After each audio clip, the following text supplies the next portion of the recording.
요한의 동산에서 기도하신 내용이 나옵니다. 네. 그런데 요한복음에는 그 부분이 없어요. 대신 그야말로 대제사장적인 중보 기도가 오늘 본문 안에 나와 있어요. 오늘 본문을 보니까 1절과 5절에 이렇게 써 있어. 아버지와 함께 나를 영화롭게 하소서.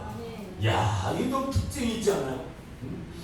아버지와 함께 나를 영화롭게 하소서. 나는 누구예요? 예수 그리스도. 아버지와 함께 나를 영화롭게 하소서. 그러니까 성부와 내 자신 영광을 먼저 구하는 그와 같은 것을 합니다. 거기 특별한 의미가 포함되어 있는 중보기도입니다. 네. 이것을 통해서 영광을 누구에게 돌리는지를 우리에게 알게 하시는 거예요. 네. 여러분, 영광을 누구에게 돌려야 돼요? 하나님께 돌려야 돼요. 성부, 성자, 성령 하나님께 돌려야 돼요. 오직 하나님께 돌려야 돼요. 그 모범을 지금 보이고 계신 거죠. 그래서 이제 그 중보기도의 내용을 보면 좀 특별하다 그런 걸 알 수가 있어요. 네. 창세 전에 아버지와 아들이 함께 누렸던 영화로서 아들을 영화롭게 해달라고 또 기도를 했어요. 네. 왜 그러는지 여러분 이해가 되시죠? 예수님이 아버지께 왜 그랬었는지는 조금 이해가 되죠? 네. 이해가 안 되면 안 돼요. 네. 아들은 자신의 유익을 위해서 일하지 않아요. 예수님은 자신의 유익을 위해서 일하지 않아요. 네. 한 번도 그렇게 하시지 않았어요. 네. 오직 그 하나님의 권세를 가지신 아들은 자신의 유익을 위해서 일이 하는 것이 아니라 십자가를 지시는 일에 사용하게 해달라고 기도합니다. 내가 십자가를 질 텐데 그것이 하나님의 영광이 되고 이 십자가 지고 죽는 일이 내게 영광이 되게 하소서 그 말입니다. 네. 여러분, 죽는 일이 영광되는 일이래. 네. 내 목숨 선택하고. 저는 어젯밤에 제 큰딸이 영화를 하나 보여주셔서 영화를 하나 보는데 그 가스가 터져가지고 온 서울시내 가스가 바닥 찼어요. 그래서 막 옥상으로 막 도망을 치는데 두 사람이 이렇게 보니까 건너편에 걷는데 아이들이 공부방에 있어가지고 아이들이 거기서 학원에 있어가지고 아이들이 나 살려달라고 막 하고 있는 걸 보고 두 사람이 자기 살려달라고 막 하다가 그 장면을 보고는 손을 내리고는 누워버리더라고요. 뭐요? 나보다 저 사람들 좀 살려주세요. 저는 그 장면을 보면서 비록 영화지만은 영화라고 생각하지 않고 야, 생명을 양보하는 사람. 하나님이 내게 왜 이 영화를 보게 하셨을까? 생명을 양보하고. 생명 양보할 수 있어요? 곧 죽어가요. 곧 죽어가는데 누가 먼저 빠져나가느냐. 혈기가 와서 구출을 했는데 혈기가 와서 구출을 하라고 하늘 돌고 있는데 저쪽 먼저 가라고 나는 엎드려 버리더라고요. 안 보이게 하려고. 그래 가서 아이들을 다 구조합니다. 생명을 양보하는 장면이었어요. 비록 영화지만은 감동을 받았어요. 왜요? 그것도 중보거든요. 저들을 좀 먼저 구해주세요. 주님이 우리에게 그렇게 하셨어요. 오늘도 우리 목사님 사역 하실 때 그렇게 하시는 거예요. 여러분요, 이 사역이 쉽지 않아요. 저도 해봤기 때문에 잘 알아요. 영적으로 침노를 당하면서 엄청난 고통을 당하거든요. 그래도 그럼에도 불구하고 내게 주어진 사명이기 때문에 때때로는 밤새도록 고통을 당하기도 하신다고 고백하시더라고요. 네. 엄청나게 역사를 봤거든요. 그래도 하나님이 또 치유해 주시고 원정케 하셔서 하나님 그렇게 계속 중보를 하시는 거예요. 이게 뭐예요? 생명을 양보하라. 예수님 목사님들이 신학하고 공부하면서 목숨 걸고 목숨 내놓고 이 길 가려고 합니다. 네. 뭐 되려고 하는 것이 아니라 내 눈에 하다 보면 조금 잘못 가신 분들도 계시긴 하지만은 한 번도 빠짐없이 거의 다 그랬을 거예요. 신학교 입문해서 들어가실 때 내 목숨 하나님께 내어놓고 이 길 갑니다. 그렇게 하고 가요. 네. 그 생명을 양보하며 가는 길이 목회자의 길입니다. 그렇게 가야 돼요. 근데 그 감동을 하나님이 어제 밤 10시에 그 영화를 통해서 제게 느끼게 하시면서 예수 그리스도의 십자가를 다시 한번 생각나게 하시더라고요. 네.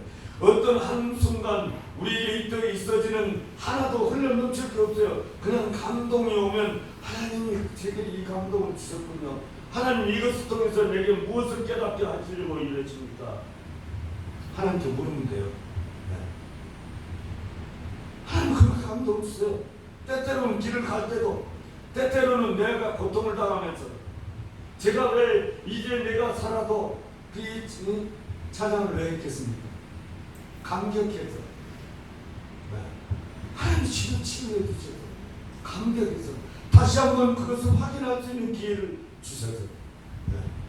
저는 이미 치료 시작이 전에부터 기도할 때 하나님이 치유하신다. 걱정하지 마십시오 목사님. 목사님 돈을 찍었대. 그때 이미 하나님 치료하시고 왜 받았지? 믿음으로 치료했다고 또 마지막 하나님 말씀. 저도 사람이기 때문에 치유의 과정을 하면서 두려움도 있죠. 그러나 그건 잠시일 뿐이에요. 네. 이제 내가 살아. 주위에 살고 이제 내가 죽은 목숨을 죽었거든요. 이제 다시 살아서 어떻게 살 것인가 고민하면서 삽니다. 주님을 위해서 어떻게 살 것인가. 내가 받은 것처럼 사는 것을 버려야 하는 주님이 그런 것 때문에 우리에게 일시적인 아픔, 일시적인 병을 주시고 깨닫게 하시고 새로운 길을 가게 하시려고 하십니다. 주님이 십자가를 지시는 일은 절대 피하려고 하시지 않았어요. 인간적으로 말하자면, 육신적으로 말하자면 어떤 사람이 십자가를 그냥 지고 싶어 하는 사람이 있겠습니까? 예수님도 사람으로 오셨습니다. 그러나 절대 그걸 피하려고 하시지 않고 하나님의 뜻대로 십자가를 지셨습니다. 주님. 하여튼 기도 중에 때로는 말씀 듣는 중에 이 사람들이 대단한 감동을 받습니다. 저도 그런 감동을 받고 이 길을 갑니다만 이렇게 막상 지금까지 가던 길을 떠나서 특히 이제 어렸을 때부터 신학한 사람들 말고 세상 일 하다가 오신 분은 다 그래요. 저도 그랬습니다만 잘 나가다가 느닷없이 종의 길을 들어가는 때에 그와 같은 생각을 하는 주의 종의 길을 가게 할 때 대부분 망설입니다. 저도 42살에 알고 깨닫고 나서 7년 동안은 망설였어요. 야, 연루되는 것이 한두 가지가 아니고요. 야, 아이들이 이렇게 잘하는데 어떻게? 야, 지금 이렇게 좀 잘 나가고 있는데 어떻게? 이런 것 때문에 선뜻 결정하지 못했어요. 그러니까 7년을 저희 어머니가 서원을 했어요. 아들을 바치겠다. 둘을 바치겠다. 그래서 아들 중에서 저하고 넷째가 막내인데 넷째하고가 사역을 해요. 그런데 제가 주의 종의 길을 가는 것을 결정하고 말씀드렸더니 제일 먼저 반대하신 분이 어머니예요. 아이러니하죠. 왜 그렇게 했어요? 그때만 해도 장남이 집안의 기둥이야. 제가 6남매 중 장남이거든요. 그러니까 아버지는 계속 실패하시고 뭐 하는 일마다 실패. 물론 이제 내중에는 예수 잘 믿으시고 장로님으로 부흥하시다가 이제 가신 하셨습니다만은 하니까 제게 희망을 걸었죠. 그러니까 아니 무슨 말을 지금 내 나이가 몇 살인데 이랬어. 주저하게 돼요.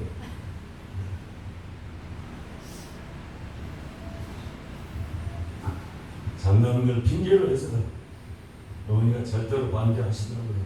저도 7년 동안 마음을 공굴리고 할까 말까 아내도 반대하고 자녀들은 뭔지도 모르고, 그런데 나중에 이제 아내의 동의를 받아가지고 제가 가서 말하니까 어머니가 반대하시더라고요. 7년 걸렸는데. 사람은 그래요. 왜 그래요? 내 자식이 막 늙음하게 나이 들어서 고생할까 봐서 그랬죠. 그게 인간적인 사랑이에요. 네.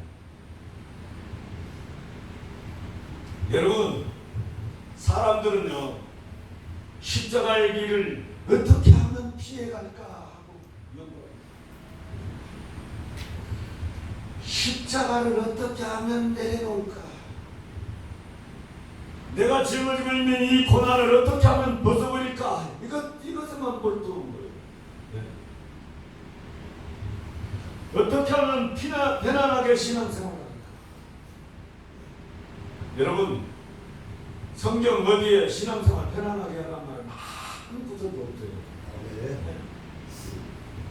신앙생활 하면 잘 받고 잘 산다는 것을 목적으로 삼기 때문에 편하게 살려고 해요. 그런데 신약 성경에 보면 특히 주님의 제자들은 성령 강림 이후에, 성령 충만한 상태 이후에 가진 고생을 다하면서 가진 십자가의 고난을 다 겪으면서, 때때로는 베드로는 십자가를 거꾸로 지고 가고 목을 쳐서 당하기도 하고 그냥 별 죽음을 다 당합니다. 그래도 마다하지 않아요. 얼굴이 해같이 빛났다고. 제자들 중에서, 바울을 포함해서 제자들 중에서, 사도 중에서 요한만 빼놓고는 다 사양 당했어요.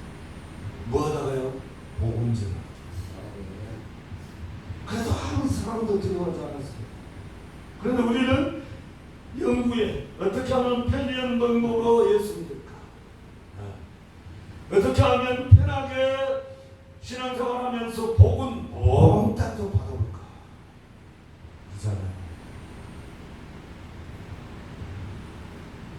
찬송하는 것도 찬양이고 기도하는 것도 찬양이라고 제가 지난번에 설교했습니다. 무엇을 하든지 마음과 뜻과 정성을 다해서, 네. 지금 설교를 듣는 때도 마음과 뜻과 정성을 다해서 온몸으로 드려요. 온몸.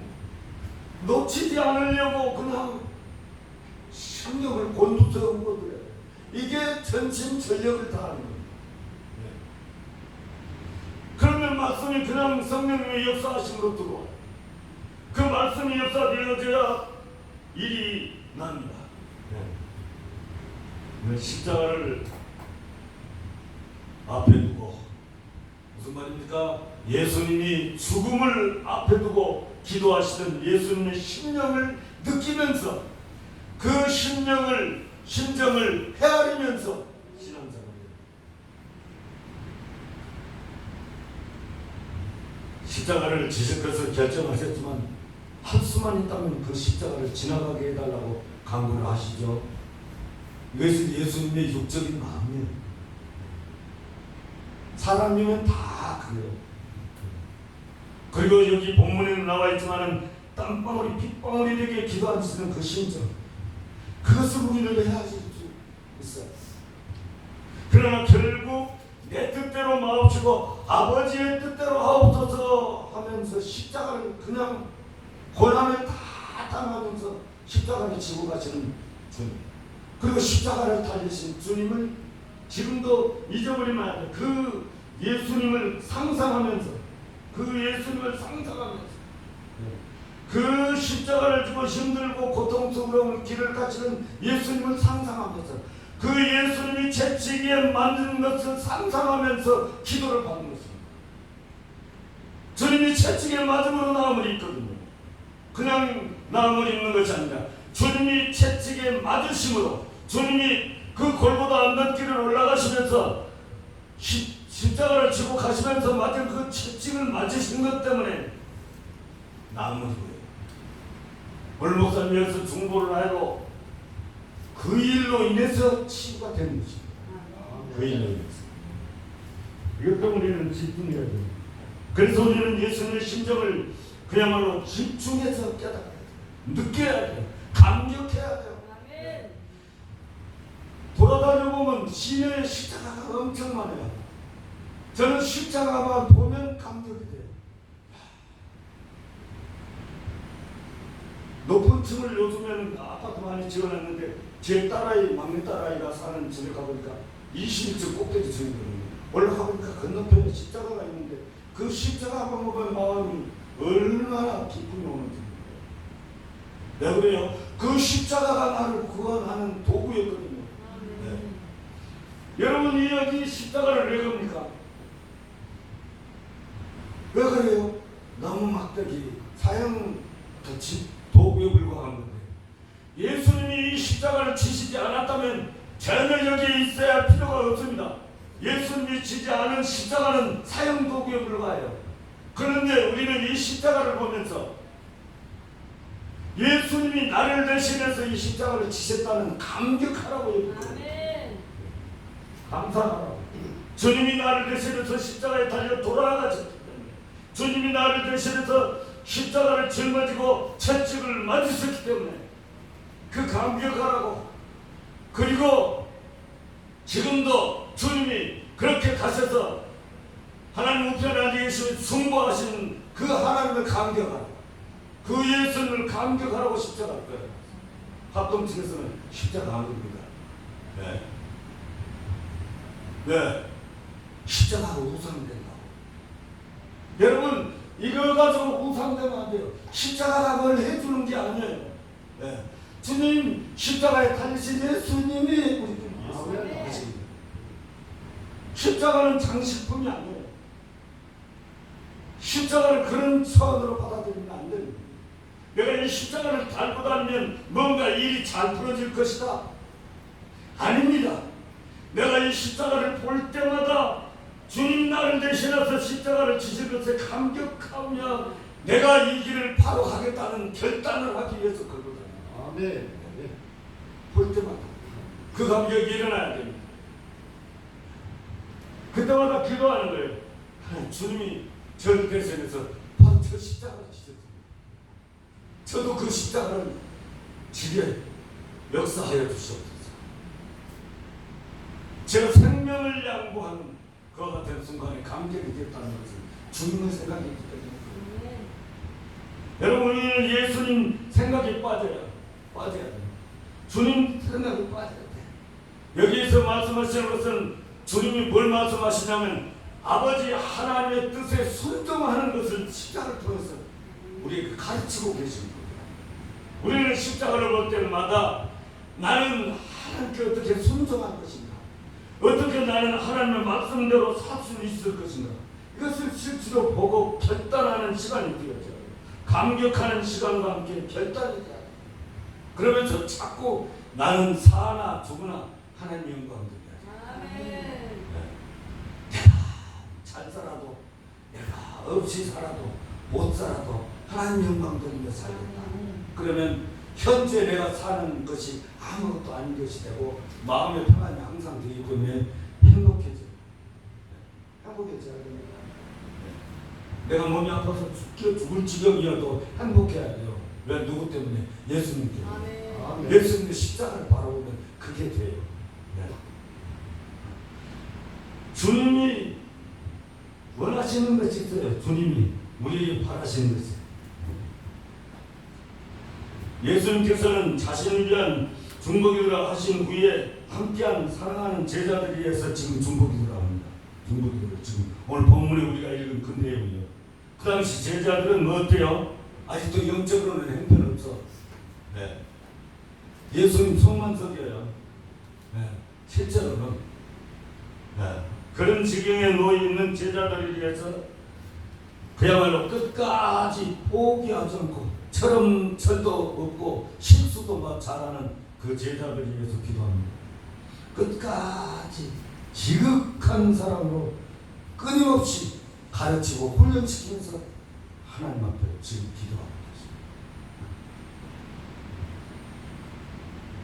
호되게 가르치기도 하고 꾸지람도 하시지만 하나님 앞에는 당시 6절에 보니까 세상 중에서 내게 주신 사람들에게 내가 아버지의 이름을 나타내었나이다. 저희는 아버지의 것이었는데 내게 주셨으며 저희는 아버지의 말씀을 지켰나이다. 먼저 말씀을 지켰어요. 뭐 서로 잘난 체하려고 그러고 가서 파송해가지고 하는데 병자 치료도 못하고 그랬는데, 근데 주님은 하나님께 기도하실 때는 그렇게 하시지 않았어요. 지금 우리 아무 보잘것도 없고 하나님 앞에 영광 돌릴 일이 하나도 없어도 주님이 하나님 우편에 앉아 계시면서 아닙니다. 쟤는 진짜 열심히 최선을 다하려고 하고 있습니다. 지금은 어쩌다가 실수 한 번 했습니다. 봐주십시오. 저 육신 좀 치료해 주십시오. 저 환난 중에 있는 사람 건져주십시오. 주님이 그렇게 하고 계시는 거예요.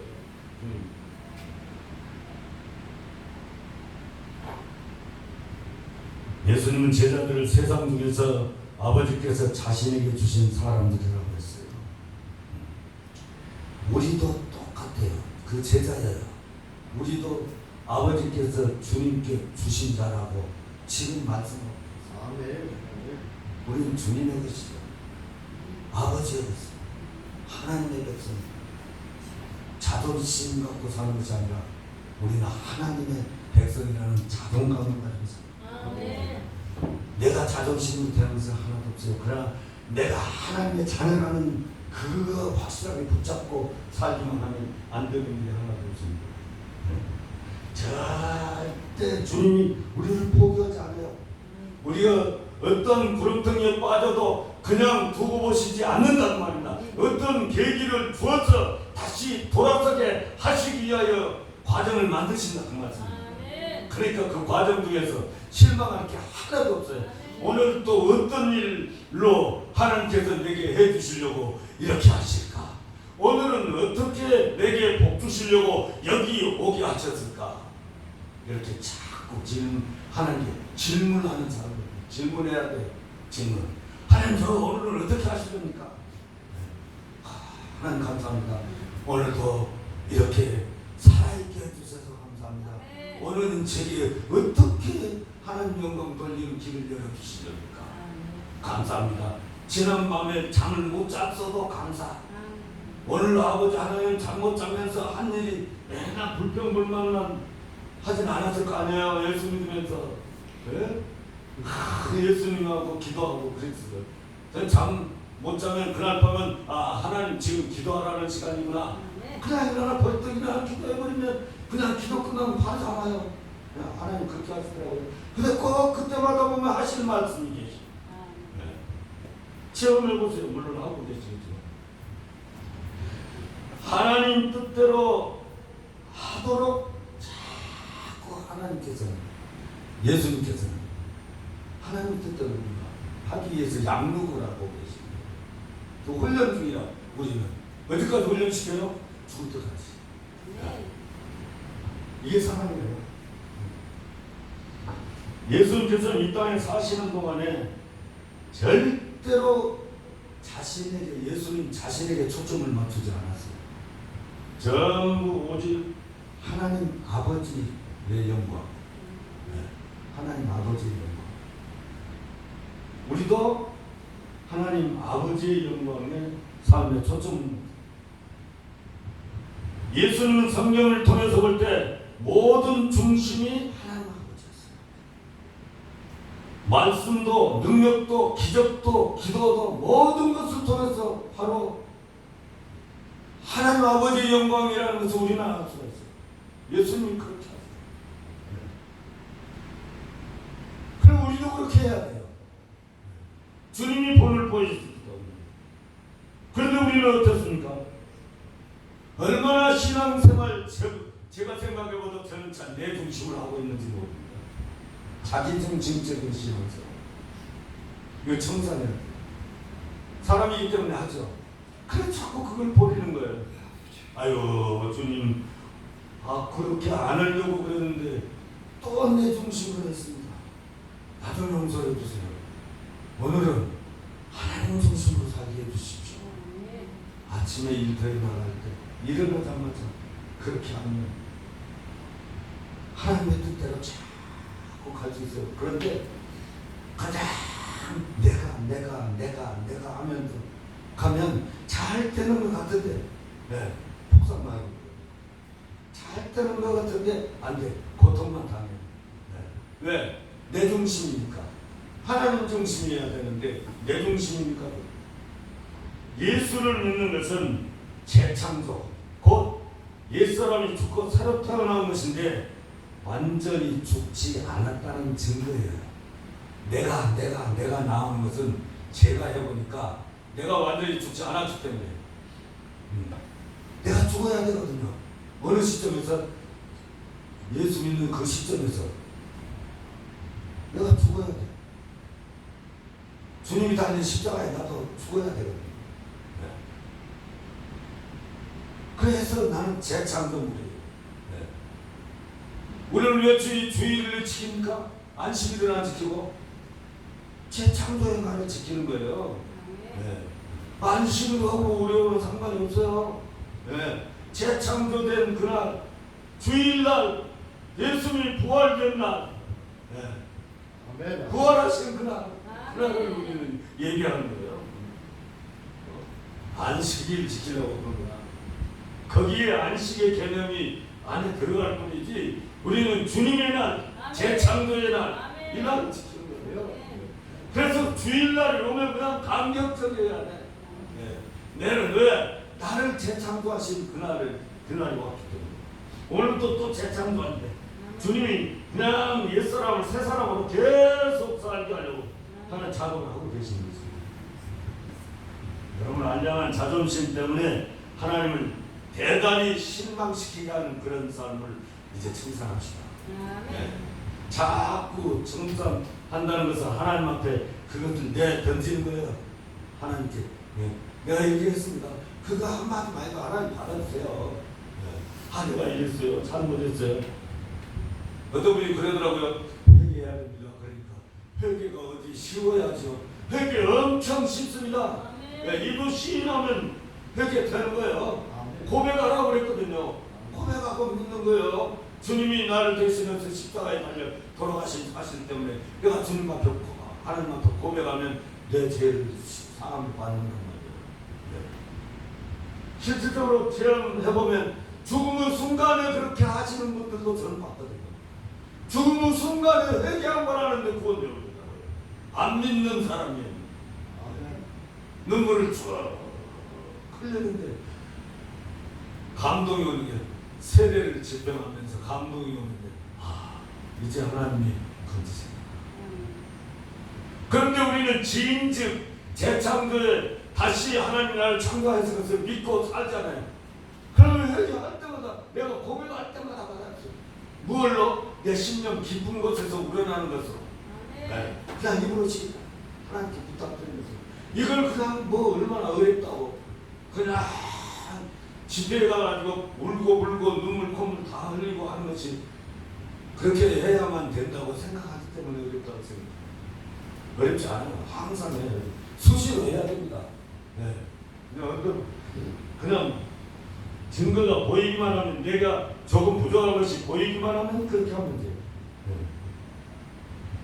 여러분, 성경 어디에 예수님이 세상에 살면서 자존심 나타내신 적 있습니까? 없습니다. 한 번도 없어요. 근데 우리는 자존심 때문에 인생이 망칩니다. 자존심을 그래요. 진짜 많아요. 내가 자존심으로 절대 용돈, 절대 사와 먹여. 그렇게 생각하더라 안 해요. 저는 그런데 여러분들은 모르죠. 그래서 예수님을 본받아야 돼요. 예수님은 제자들을 위해서 증거기도 하면서 그들을 뭘 해달라고 기도하지 않아요. 네. 쟤들 좀 병 좀 낫게 해주세요. 돈 좀 많이 벌게 해주세요. 이렇게 기도하시지 않았어요. 아무리 기도를 봐도. 네. 예수님은 바로 이렇게 기도하셨어요. 나는 아버지께서 내게 주신 말씀을 저들에게 주었으며 저희는 이것을 받고 내가 아버지께로부터 나온 줄을 참으로 아오며 아버지께서 나를 보내신 줄을 믿었사오며. 무슨 말입니까? 우리가 제자들이 하나님과 관계가 어떻게 된 것을 지금 예수님과의 관계가 어떻게 된 것을 하나님께 보고 드리고 있는 거예요. 예수님에게 되는 전부 관계예요. 지금도 그래요. 우편에 계시면서 쟤는 하나님 백성 아닙니까? 하나님의 자녀 아닙니까? 좀 봐주세요. 관계. 우리는 이 관계가 얼마나 중요한지 알아요. 하나님의 자녀가 되는 것에 대하여 감격해야 돼요. 하나님의 자녀가 되는 것을 통해서 내가 힘있는 당당한 삶을 살아야 돼요. 기죽을 필요 하나도 없습니다. 하나님의 자녀이기 때문에. 하나님이 어떤 분이신지 다 아시잖아요. 예수님의 제자들에 대해서 예수님이 어떤 관계가 있는지를 제자들이 어떤 사건이나 일을 그런 것을 통해서 그것 좀 잘 풀어달라고 기도하시는 것이 아니라 관계를 가지고 기도합니다. 관계를. 하나님의 뜻이 제자들에게 이루어지고 있는 그것을 기도하셨다 그 말입니다. 물론 주님이 제자들이 또 성도들이 필요한 것을 다 해결해 주셨어요. 그리고 우리의 기도는 간구는 주님이 다 해결해 주십니다. 주 예수 그리스도 이름으로 다 해결해 주세요. 여러분, 이 하나님 뜻이 제자들에게 이루어지고 있는 그것을 간구하시는 예수님의 그 내용, 또 그 예화가 보면 성경에도 나오죠. 사도행전 8장 26절부터 36절을 보면 에디오피아 내시가 이게 체험을 하는 내용이 나옵니다. 간다게가 빌립이 가가지고 어때요? 말씀을 깨닫게 하고 세례까지 다 하잖아요. 주님이 그렇게 그런 방법으로 하죠. 주님. 그런데 여기에 담겨있는 깊은 뜻이 있어요. 그 과정이 거기 들어있습니다. 자꾸 이 관계를 말씀하시면서 세 번째로 말씀을 전달해요. 자꾸 말씀을 근거로 해서 한다. 말씀. 성경 말씀을 전달해요. 그리고 거기에 반드시 역사하시는 것이 깨닫게 하신다는 거예요. 깨달음이 있어요. 오늘도 깨닫게 하시려고 저를 여기서 세우고 선포하게 하십니다. 말씀 듣고 깨닫게 하시려고.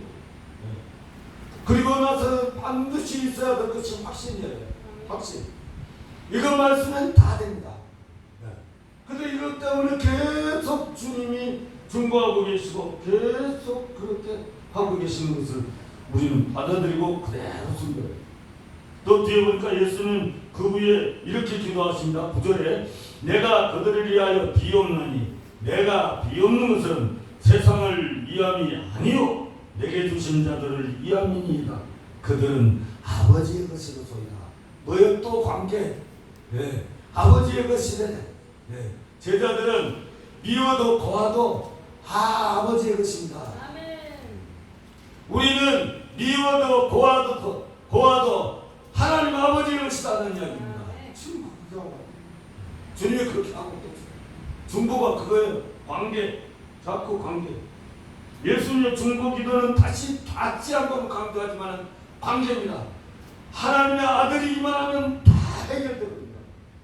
하나님의 아들인 것을 확신하기만 하면 안 될 일이 없거든요. 하나님의 자녀인데. 그래서 자꾸 하나님이 어떤 분인지를 알게 하려고 우리에게 설교하게 하시는 거예요. 그러면서 마지막으로 강조한 내용 다시 한번 제가 하면 그들은 모두 아버지의 것입니다. 안 믿는 사람에게는 관심이 없어. 예수를 모르는 사람에게는 관심이 없다면 해요.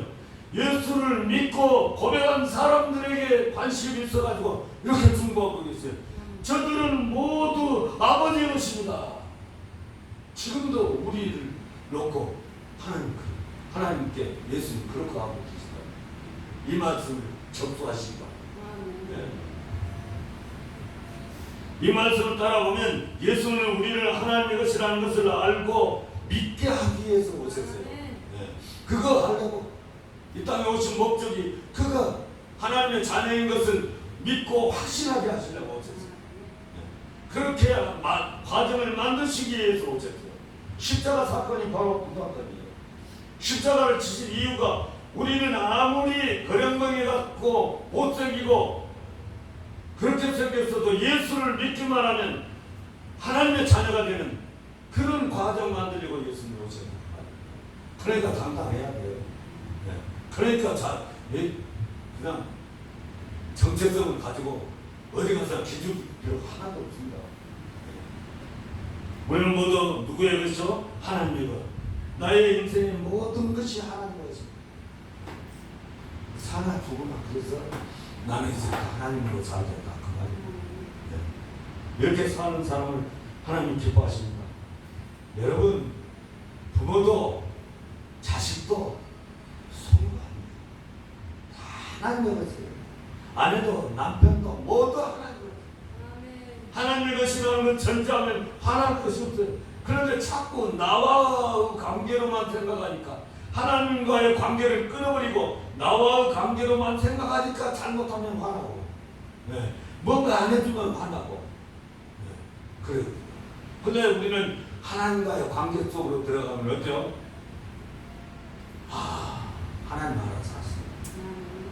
제가 자녀들 키워봐도 그러더라고요. 하나님이 알아서 하시지 제가 어떻게 할 수 있는 것은 하나도 없더라고요. 제가 엄청 이 주의 종의 길을 가면서 힘들고 어려운 과정을 자녀들이 갔는데 지금 그들이 뭐라고 그러냐면 우리를 낳아주셔서 감사하고 예수 믿게 해주셔서 감사하고 주의 종의 길을 가시면서 이 과정 겪기 위해서 감사하대요. 하나님 아시지 제가 했겠습니까 그걸. 고생을 얼마나 했는지 모릅니다. 아이들 셋이 대학을 다 들어가서 대학 다닐 때 큰애는 물론 다니고 있었고 그 서울에서 하소하고 있는데 저 경상남도 창원 공단에서 그 회사 생활하다가 올라왔거든요. 그럼 둘째가 저하고 같이 걔는 감리교 신학대학 가고 저는 여기 기독신학 지금 백석이죠.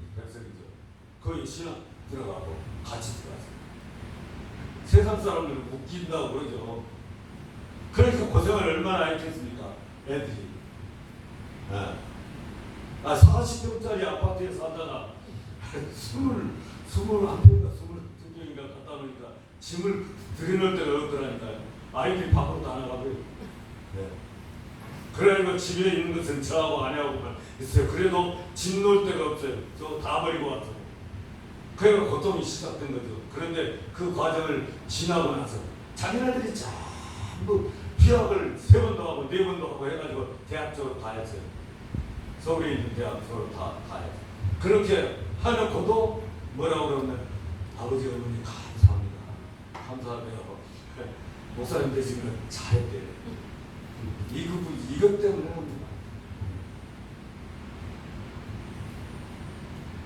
하나님은 그렇게 만드시지 제가 한 일은 하나도 없어요. 제가 한 일은 뭐냐면 염려하고 걱정하는 것밖에 없어요. 그건 오히려 거꾸로 가게 하는 거예요. 그건 절대 하면 안 돼요. 여러분 인생을 책임져 주시는 분이 하나님이지 내가 하면 내가 이 사람들은 나를 책임져 줄 사람 아무도 없어요. 하나님이 책임져 주시기. 여러분 출애굽기에 보면 잘 나와 있습니다. 출애굽기 3장 7절에 보면 거기 보면 이 이스라엘 백성들 모세를 불러가지고 호렙산 가시떡이 나무에서 모세를 왜 이렇게 말씀하시지 않아요. 그러면서 이스라엘 백성들을 보고 뭐라고 하냐면 내 백성 그러거든요. 오늘하고 똑같은 내용이에요. 내 백성, 내 백성. 네, 내 백성이래.